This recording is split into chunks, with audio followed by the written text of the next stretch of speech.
Olá, como vai? Eu vou indo e você, tudo bem?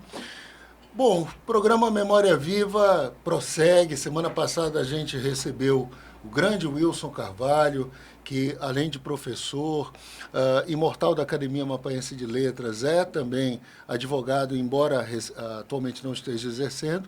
E a gente vai continuar essa semana falando também da área do direito. Mas como eu sempre faço no início, conto uma curiosidade relacionada à área, eu venho trazer aqui uma curiosidade relacionada à fundação da seccional da OAB Amapá. Muita gente coloca como recorte inicial da OAB o dia 1º de fevereiro de 1977, que é quando ocorre a eleição e posse da primeira diretoria e do Conselho Seccional da OAB Amapá, quando foi eleito o presidente José Newton Campbell Moutinho. Só que a fundação de uma seccional da OAB vai remontar a dezembro de 1953, numa solenidade que aconteceu no Fórum de Macapá, o fórum que tinha sido inaugurado em janeiro daquele mesmo ano, e nessa solenidade presente o então governador Janari Gentil Nunes. O que vai acontecer? Quando chega o ano de 1963, com a promulgação da Lei 4.215, em abril de 215, o Estatuto da Advocacia à época, foram estabelecidos critérios para a formação de seccionais. Era preciso ter um número mínimo de advogados para a formação das seccionais. E o território do Amapá, naquela época, evidentemente, não tinha. E aí, então, neste momento, a gente volta a ter essa dependência ao Estado do Pará, os advogados passam a ser obrigatoriamente vinculados à seccional do Pará, e um momento, digamos assim, de uma autonomia ocorre a partir de 1977, com a eleição do José Newton Campbell e a formação do primeiro Conselho Seccional da OAB. E ao longo dessa trajetória, inúmeras personalidades acabaram assumindo a presidência da Ordem, e uma delas é o nosso convidado de hoje, o Evaldir Mota de Oliveira.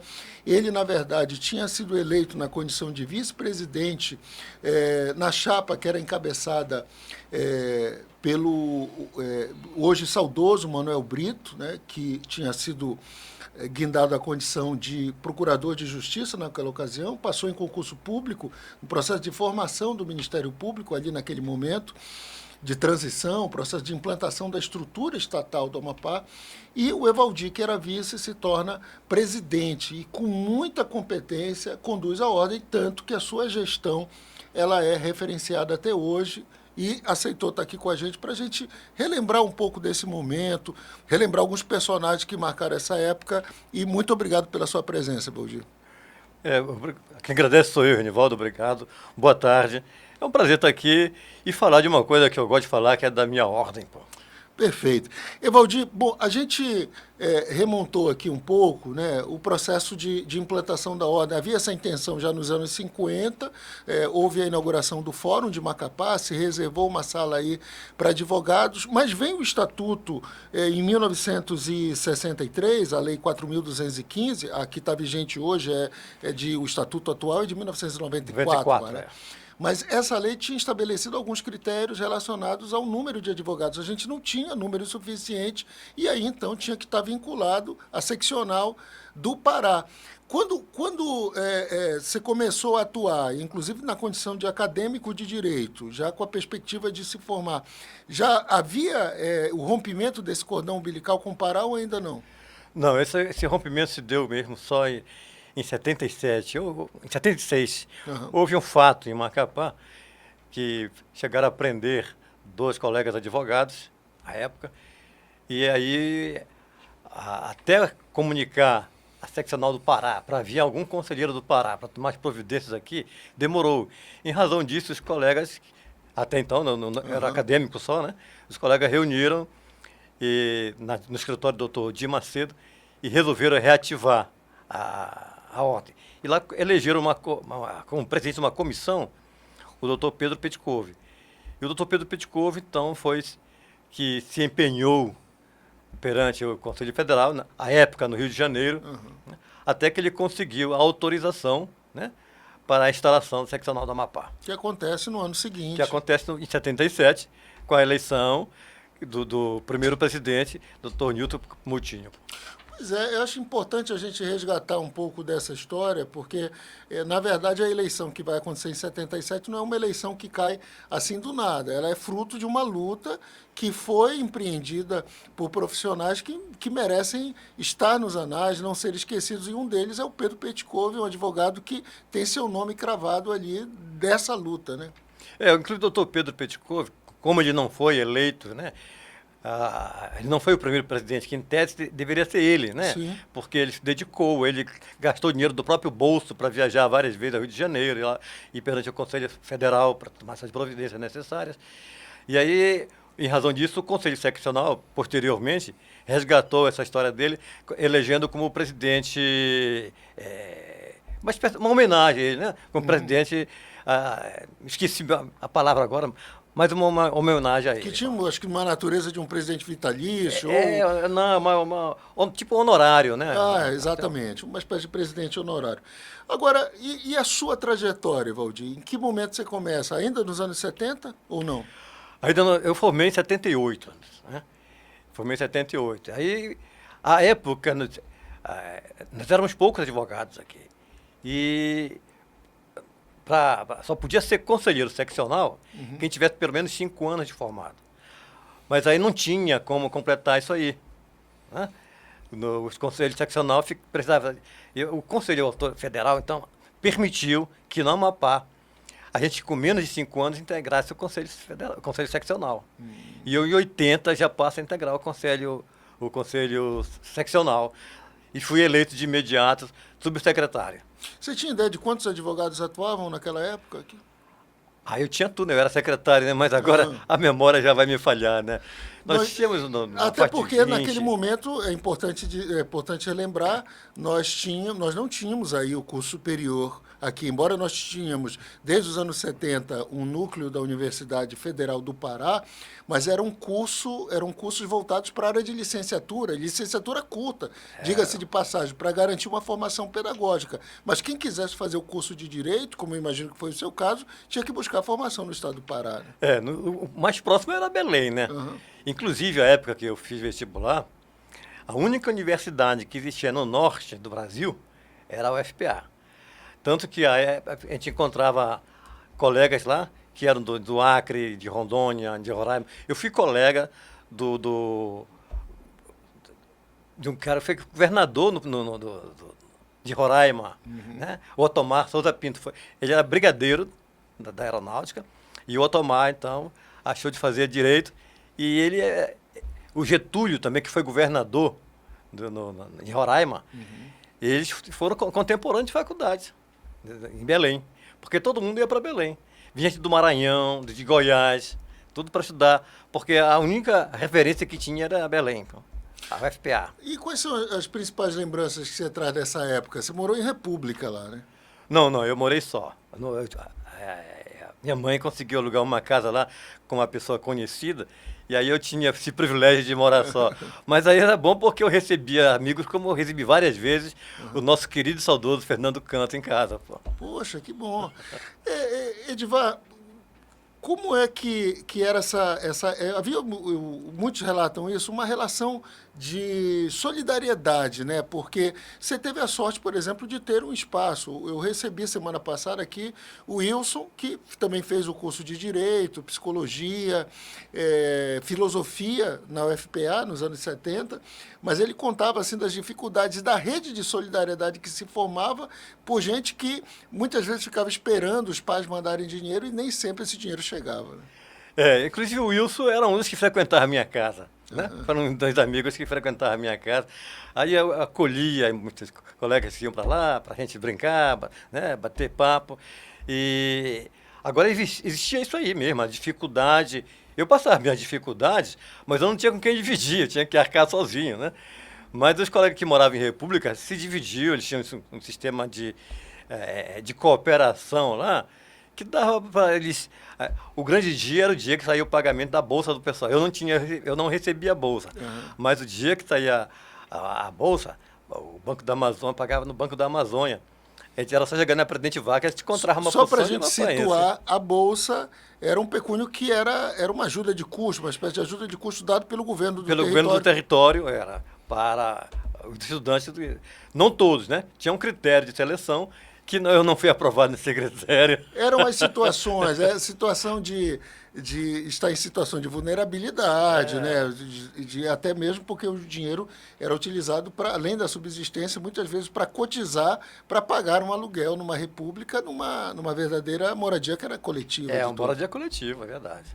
Agora, vamos falar do teu retorno para cá. Você forma em 1978, começa a atuar, inclusive, no conselho. Eu lembro de uma entrevista sua, eu acho que num programa de rádio, você ocupou praticamente todos os cargos. Eu acho que você não foi tesoureiro da ordem, é isso? Verdade. Eu fui secretário, posteriormente eu fui secretário-geral, aí fui presidente, vice-presidente, presidente e conselheiro federal.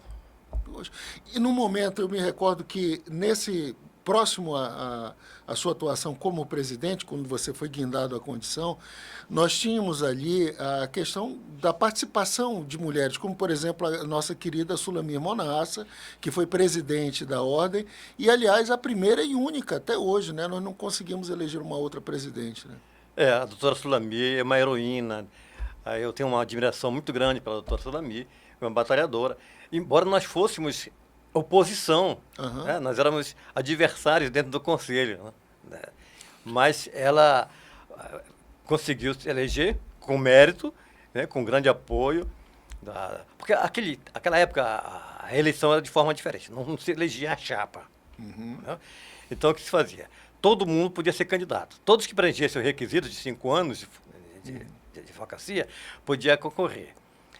Aí havia uma combinação, tipo, voto em mim que eu voto em Xi, aquele negócio, a gente saía pedindo. Né? Então, assim, os mais votados, 12 mais votados, eram os conselheiros. E esse conselho, então, ia eleger o presidente. Ah, entendi. Então, era uma eleição indireta, na verdade. Era uma eleição indireta, né? E nesse sistema, a gente conseguia fazer sempre mais conselheiros, né? E a gente elegia um que fosse do nosso grupo, digamos assim. Né? E a doutora Sulamir, ela concorreu uma vez anterior, que não conseguiu alcançar o número, mas até que ela conseguiu alcançar, fazer a maioria no conselho e se elegeu com mérito, fez uma boa administração, uma administração corajosa, porque à época nós havíamos o governo naquela fase de transição né, de território para Estado, o Gilto Garcia, ele doou, mas doou de forma, como se diz daqui a pouco, de boca, né, a sede da OAB. E quando o governador Barcelos assumiu, ela, embora amiga da família Barcelos, né, ela enfrentou o comandante Barcelos e ele entrou com a ação de reintegração de posse contra a OAB e ela foi uma presidente que lutou, né, para que nós fôssemos mantidos na posse da sede. Aliás, é importante a gente lembrar que aquele prédio lá da OAB, um prédio que foi inaugurado em janeiro de 1953 para servir como Fórum de Macapá, ele é um prédio que carrega muito da história e muito da memória da advocacia, porque na sua composição original já havia ali se estipulado uma sala que seria reservada para os advogados, assim, digamos assim, para o embrião da OAB, que chega a ser formulado em dezembro daquele mesmo ano, mas que depois, nos anos 60, com o Estatuto da Advocacia, acaba regredindo. E aí, em 1976, conforme já foi relatado, a gente remonta. E eu me lembro de um relato da doutora Sulamir Monassa, da briga que se instalou naquele momento, né, numa entrevista que eu fiz com ela, porque o Barcelos, naquele momento, parecia intransigente, queria reintegrar, e embora tivesse uma relação e até trânsito político, ela teve que se manter uma postura firme em favor da advocacia, o que culminou até hoje com a posse daquele prédio, que é um prédio histórico. Né? Verdade, né? Aquilo ali foi um sonho. Quem sonhou com aquilo ali foi Wagner. Né? O Wagner vislumbrou que a gente poderia ficar... Quando foi inaugurado, quando começou a se construir o prédio da Avenida Fábio, né? O Wagner disse, pô, vamos ficar com isso aqui, vamos lutar, vamos ficar atentos para ver o momento certo da gente conseguir isso aqui. E no dia da inauguração do prédio da Avenida Fábio, ele formulou, então presidente da Ordem, ele formulou o pedido, na frente de todo mundo lá, né, ao presidente do tribunal. Uhum. O presidente, então, respondeu que não poderia doar porque era prédio da União, afetado ao tribunal, e que ele teria que devolver ao patrimônio da União. Mas que, na devolução, ele iria fazer uma sugestão. Uhum. Né? E assim ele fez. E nós formulamos o pedido para o patrimônio da União. Né? E aí foi dito que esse bem, foi a época que estava vendo os bens, todos os bens do território, alguns ficaram para o Estado, uhum. Outros ficaram com o poder da União mesmo, né? Então, esse coube ao Estado. Então, competia ao Estado decidir para quem podia doar. Né? E aí o Júlio Garcia chegou e disse, olha, eu vou preparar, reformar, e vocês tomem conta lá, e depois a gente providencia a documentação. Quando criar a Assembleia, uhum. Aí vocês dão um jeito de entrar com projeto de lei, alguma coisa, politicamente, para conseguir. E assim foi feito, né? Ele doou para nós tomamos posse lá, a gente não tomou posse clandestina. É aí uma das coisas que nós tomamos posse autorizado pelo governador. Pelo governador, exatamente. Não. Então não foi de forma clandestina. E nos acusaram de tomar posse de forma clandestina. Né? Aí tomamos posse lá. Quando o governador Barcelos assumiu, ele quis tomar o prédio. Primeiro ele quis negociar. Como nós nos relutamos, né? Aí ele entrou com uma ação. Né? E na campanha de João Alberto Capiberibe, ele disse que se ele fosse eleito, ele ia mandar o projeto de lei para a Assembleia para que fosse legalizada a situação e regularizada a propriedade, né? Passar a propriedade para a OAB. E assim foi feito, tanto que hoje aquele prédio pertence à OAB. Pô. Perfeito.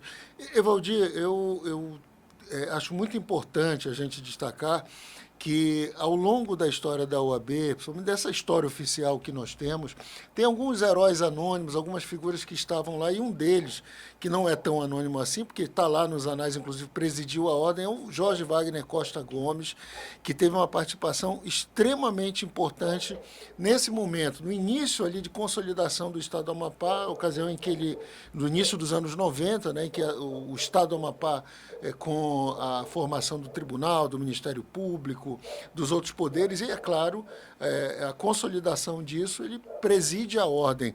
É, sem dúvida, uma figura que faz muita falta ainda hoje, né?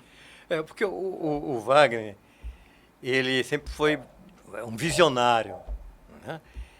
E ele sonhou muito grande com a ordem. E, como ele foi presidente por 3 mandatos, ele atuou muito. Eu sempre digo que todos que passaram pela ordem, todos os presidentes que passaram pela ordem, todos deixaram o seu legado. Não tem nenhum que passou por lá e não fez nada. Todos deixaram alguma coisa, todos fizeram alguma coisa. Né? E o Wagner tem muita coisa registrada, porque ali não tinha nada. Sabe que você partiu do nada e para ter alguma coisa e deixar alguma coisa? Assim foi a situação do Wagner. Né? Nós não tínhamos nada. Porque quando nós chegamos por aqui, a ordem não tinha nem onde ficar. Né? Cederam uma sala lá no fórum, que era uma situação muito precária. Depois nos tiraram de lá, nos mandaram para aquele prédio que fica na Procópio Rola, por trás do Ministério Público, por trás do Palácio e por trás do Ministério Público ali. Tinha um prédiozinho lá que funcionava a Justiça Eleitoral. E também nos deram uma salinha lá, só para guardar papel praticamente. Não tinha nem como tramitar as coisas, não tinha como fazer reunião lá, não tinha ambiente nenhum. Tanto que o meu processo de inscrição, eu tive que pegar e levar em mãos ao escritório do Dr. Newton, para que ele analisasse e despachasse o processo. Aí, nessa luta nossa, de querendo uma sede, nós conseguimos, o Dr. Newton Belmontini foi embora de Macapá, e ele disse que ele vendia a casa dele por um preço razoável, né, para a OAB. Ele só vendia aquele preço se fosse para a OAB. A OAB não tinha dinheiro, o Conselho Federal também não deu apoio, porque nós éramos muito novos, né? Uma seccional muito nova. Mas aí o ministro Vitor Nunes Leal, que era conselheiro federal pelo Amapá, né? Era nosso conselheiro federal, ele tirou do próprio bolso o dinheiro, comprou a casa e doou para a OAB. Pô. E ficava onde essa casa? Ali na Procópio Rola, onde é hoje a Caixa de Assistência dos Advogados. Então remonta daí o prédio, né? E aí nós ficamos lá um bom tempo. E aí que digo, houve o sonho do Wagner de que nós teríamos que ter um prédio mais condigno, que o fórum seria o prédio, até porque, historicamente, por exemplo, em Santa Catarina, em Florianópolis, o prédio da OAB também é um prédio antigo que era o fórum de lá, de Santa Catarina. É um espaço que carrega ali a simbologia da atividade do advogado, que é a busca pela justiça, né? Pois é, né? Então quiseram fazer outras coisas lá que não tinha nada a ver com a justiça. A OAB não, a OAB faz parte do tripé da justiça, de acordo com a própria Constituição, determina, né? Evaldir, você sempre defende a questão da valorização dos ex-presidentes, né? Chegou-se até um tempo atrás se cogitar fazer um conselho de ter um espaço de valorização dos ex-presidentes. Você acha que a gente conseguiu? Eu encontrei alguns que se queixavam de não ter sido mais procurados. Você acha que a gente precisa fazer isso em nome da ordem? Realmente houve um período aí que esqueceram os ex-presidentes, né? E a própria Conselho Federal, quando chega um ex-presidente numa sessão daquela, para a sessão, né, é dado o assento à mesa para o ex-presidente, né, e depois prossegue normalmente a sessão. E aqui houve tempo que não se dava valor nenhum, o presidente chegava lá, havia eventos, não se convidava presidente, ex-presidente. Então o ex-presidente era esquecido, é como se não existisse. Né? Eu sempre disse, não pode ser assim. De qualquer forma, se deixou um legado lá, se fez alguma coisa. Nós temos uma história para contar. Né?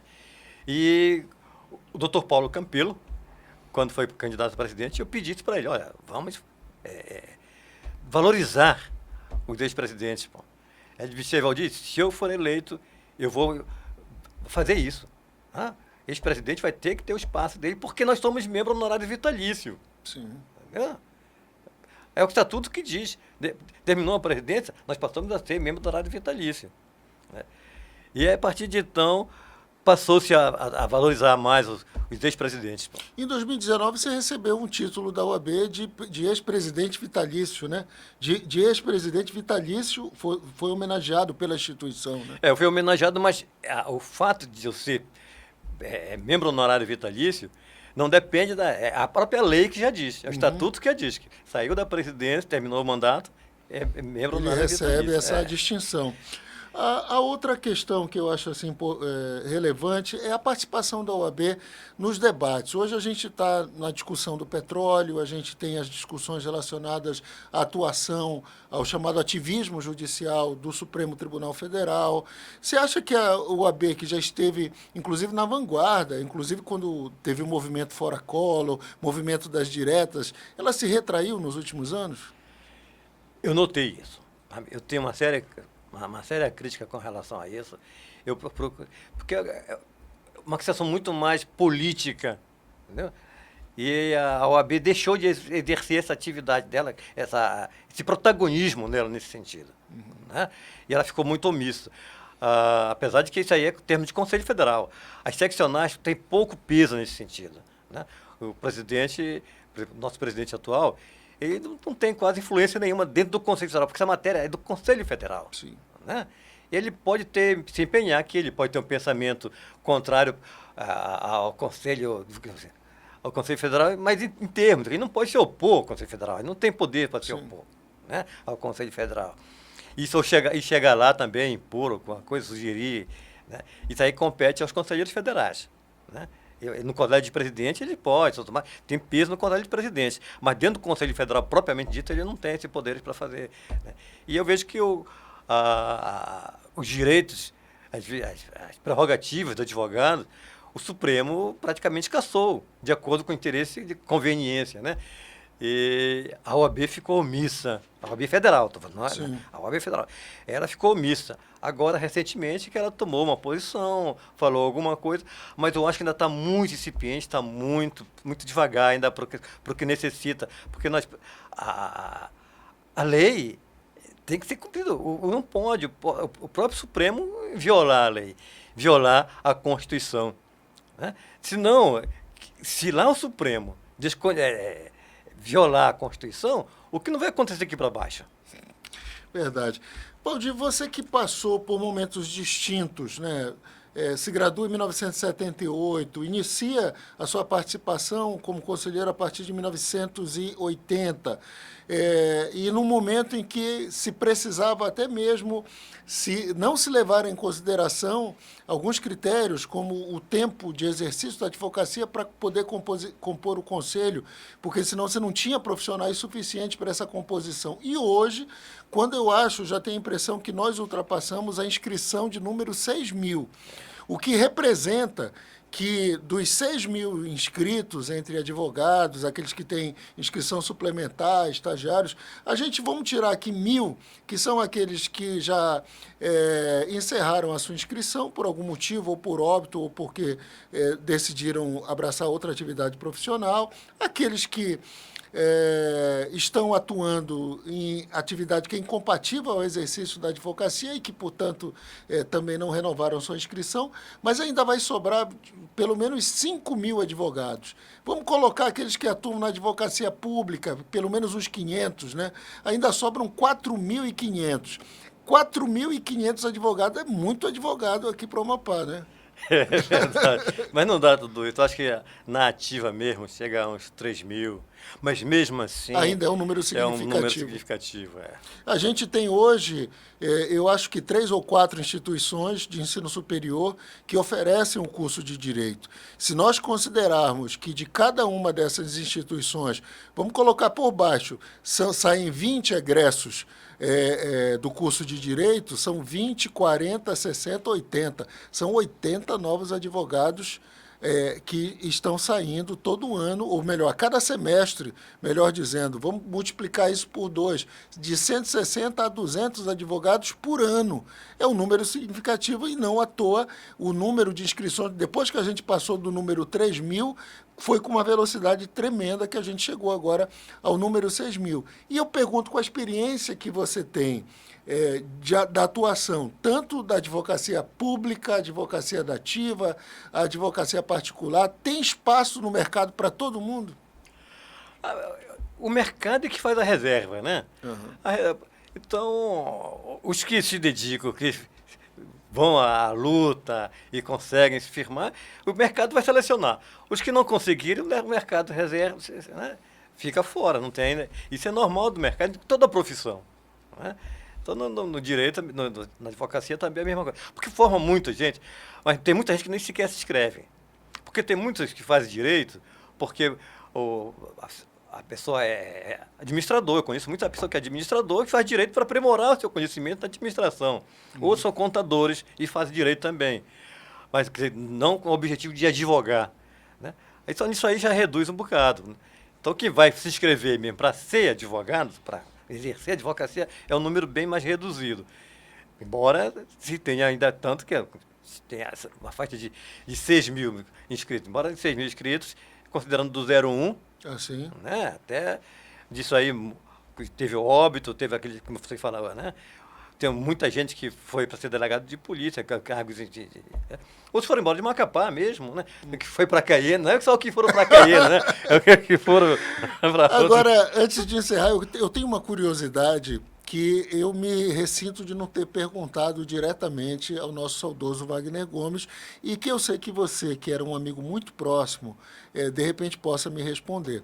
Todos nós sabemos que o Wagner tinha, depois da boemia, depois da advocacia, depois de um bom papo, tinha uma paixão por um partido que ele ajudou a fundar aqui no Amapá, inclusive, e no qual concorreu em 2 ocasiões ao Senado. E eu tive a felicidade, inclusive, de conhecer o Wagner na sua primeira eleição ao Senado no ano de 1994.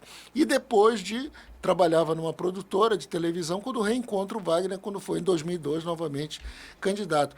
Mas, curiosamente, o número de inscrição do Wagner é o mesmo número do partido que ele ajudou a fundar. Foi uma coincidência ou foi uma providência que foi, de certa forma, garantida a ele? Não, foi coincidência mesmo. Tanto que a inscrição do Wagner ela é anterior à fundação do PT. Uhum. E, coincidentemente, porque o Wagner inscreveu na OAB antes de 80. Se não me engano, o PT fundou em 80. Isso, exatamente, Né? 1980. Então, em 80, o Wagner já era número 13. Poxa, então já nasceu predestinado para essa missão. Evaldir, para encerrar, você já pensa na aposentadoria ou quer ficar até os últimos dias ainda atuando? Ó, eu sou advogado da União, né? Então, como advogado da União, sou aposentado. Certo. Agora, como advogado particular, a gente não aposenta nunca, né? Eu deixei de fazer o contencioso, né? Contencioso porque é muito desgastante, vai ser pela audiência, aquele negócio, tudo mais, esperar despacho de juiz, de parecer de Ministério Público, aquele negócio, sabe? Embora hoje seja diretamente na internet, né? O processo eletrônico, mas de qualquer forma ainda é estressante, Sim. né? Estressante. Aí eu hoje eu não atuo mais, mas eu continuo ainda na advocacia, dando meus pareceres, dando minha consultoria, e aí vai ter que ser até o resto da vida, pô. Perfeito. Valdir, foi uma satisfação muito grande recebê-lo aqui e eu o referencio como, assim, hoje um decano da advocacia mapaense, um profissional que orgulha e que, sobretudo, serve de referência às novas gerações, a essa turma nova que, assim como eu, está se dedicando também hoje, além de outras atividades como a docência, a comunicação, também ao direito. E você, sem dúvida, é referência para muitos e muitos que também abraçam essa área. Obrigado pela sua presença. Quem agradece sou eu, inclusive pelas essas palavras elogiosas que me mencionou agora. Obrigado a você que nos acompanhou até agora. Nós conversamos com Evaldir Mota, ex-presidente da Seccional Amapá da Ordem dos Advogados do Brasil, decano do Direito, e que deu uma grande contribuição à Ordem desde o início dos anos 80, quando começa a atuar diretamente nessa instituição da qual ele só não foi, como ele disse mesmo, tesoureiro. A gente volta semana que vem, você fica ligado e, aliás, a hora que você quiser, você pode rever qualquer entrevista do programa Memória Viva. E em breve a gente já deve ter o nosso acervo também disponível em canais abertos a partir de apoios e também de termos de cooperação técnica com algumas emissoras de canal aberto. Então fique ligado que a gente vai divulgar aqui pelo canal a expansão desses meios de divulgação desse acervo belíssimo que a gente pretende construir através do programa Memória Viva. Até a próxima semana.